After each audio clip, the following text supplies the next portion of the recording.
Hey everybody, welcome to the Stock Car Spectacle. I'm Ian Jordan. And I'm Nick Kinsel.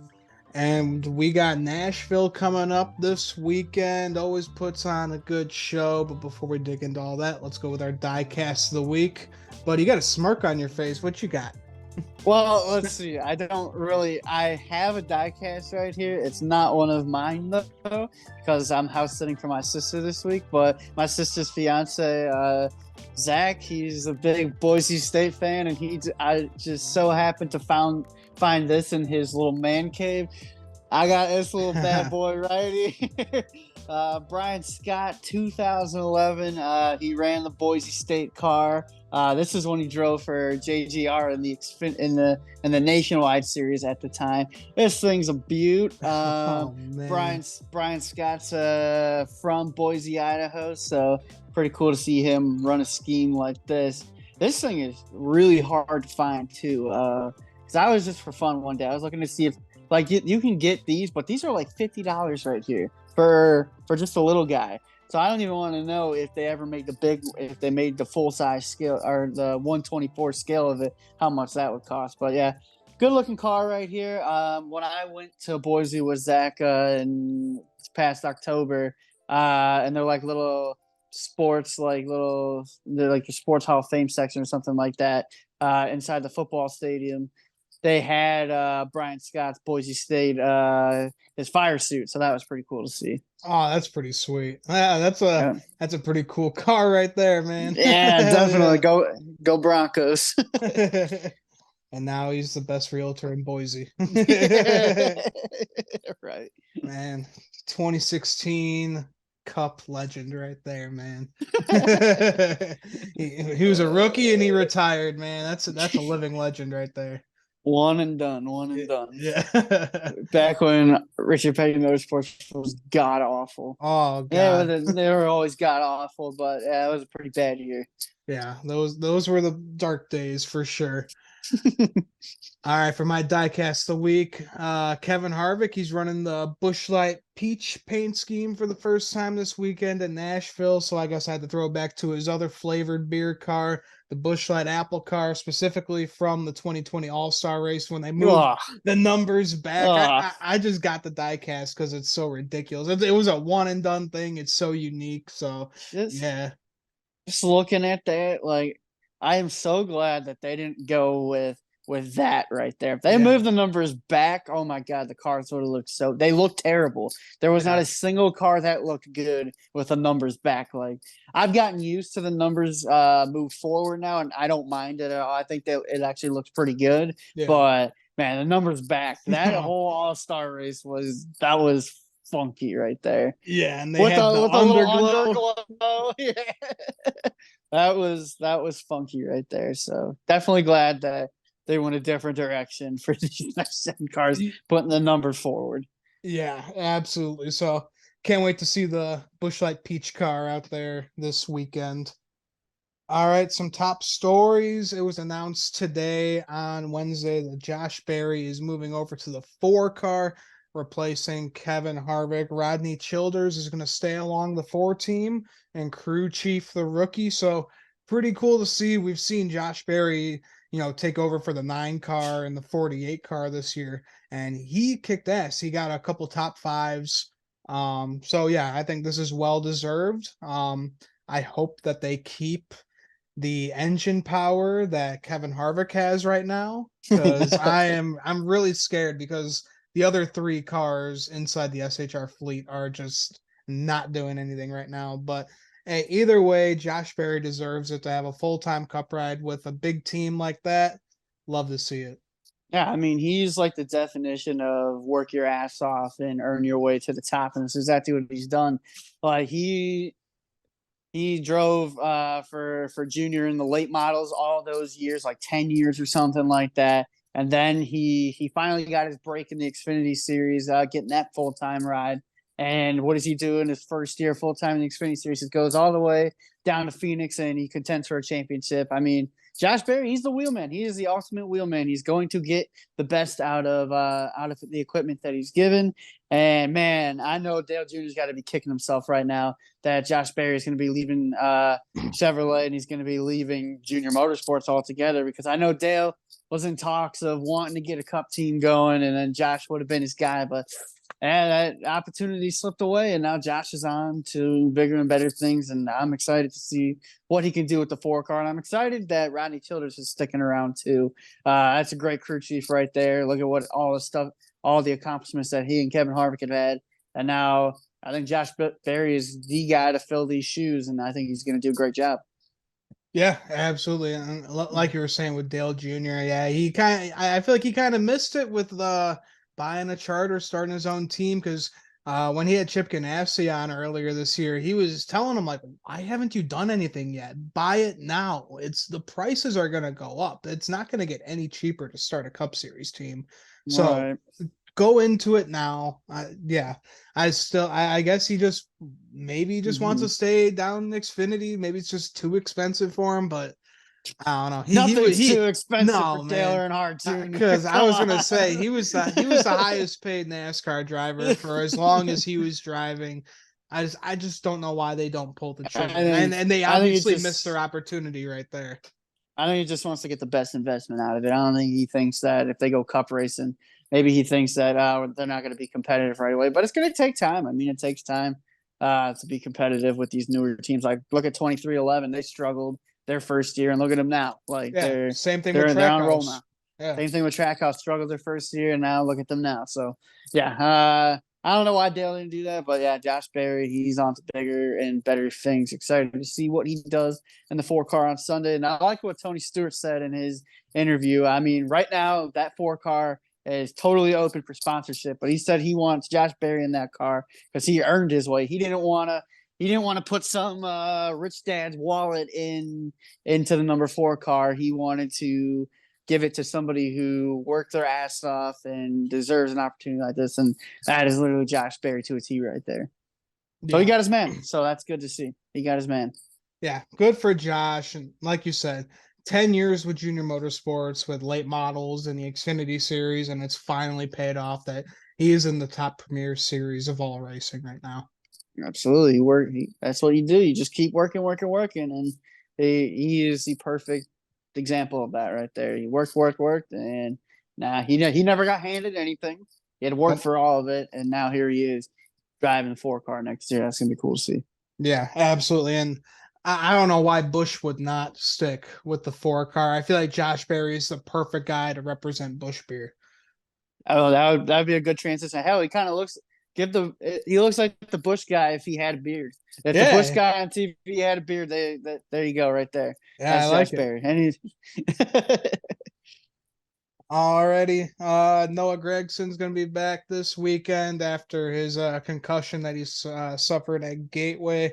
Good to see for Noah. I was a little worried when this news came out, but it was also good that we also had the off week so he could just kind of chill out, do whatever he wanted. He got to go to the Stanley Cup Finals and see his Vegas Golden right. Knights win. So obviously he was doing pretty well. So good to see him strapping back into that 42 Oh, car. it was good to see a quick recovery. Like you see some of these guys go out with these concussions. I mean, shit, Kurt Busch literally concussion, and then that was it for him. Ended And his then career, man. Alex Bowman was out like 4 or 5 races due to concussion. So it's good to see. It's good to see that Noah Gregson got cleared right away, and he only had to miss the 1 race. Yeah, absolutely. And then last little bit of news here, Josh Harris, he's going to be the future owner of the Washington Commanders. He's buying a minority stake into Joe Gibbs Racing. Joe Gibbs used to be the head coach for Washington back in the day. So pretty much makes sense that they're going to be doing this collab and they're going to be helping them out with basically just advertising ideas, anything to help boost that team. So pretty cool to see, outside sports kind of come together. We've seen with Fenway Sports and Roush. Pretty cool to see. Right, definitely. Alrighty, so let's talk Nashville. We got Trucks, Xfinity, and Cup all this weekend. We start off with the Truck Series. We got the Rackley Roofing 200 mile race, 150 laps. Stage 1 is 45, Stage 2 is 50, and the final is 55 laps.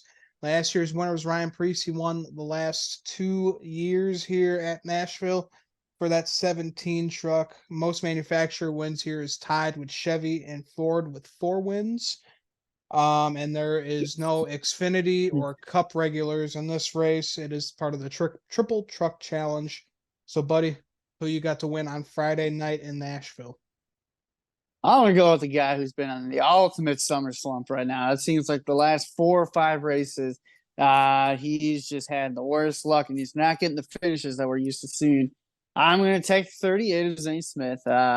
He's been in position to win some race. I mean, hell, at Gateway, he got wrecked. He got wrecked while he was leading by Ty Majeski right there. So that kind of sucked to see right there because you thought that was going to be the race that he would get back his momentum here. But no, I like this track for him. I mean, he's been struggling, and but he's a champion and he's one of the best in the series. And I think he's due. So I'm gonna take Zane Smith to get his momentum back and get rolling again with a win at Nashville on Friday night.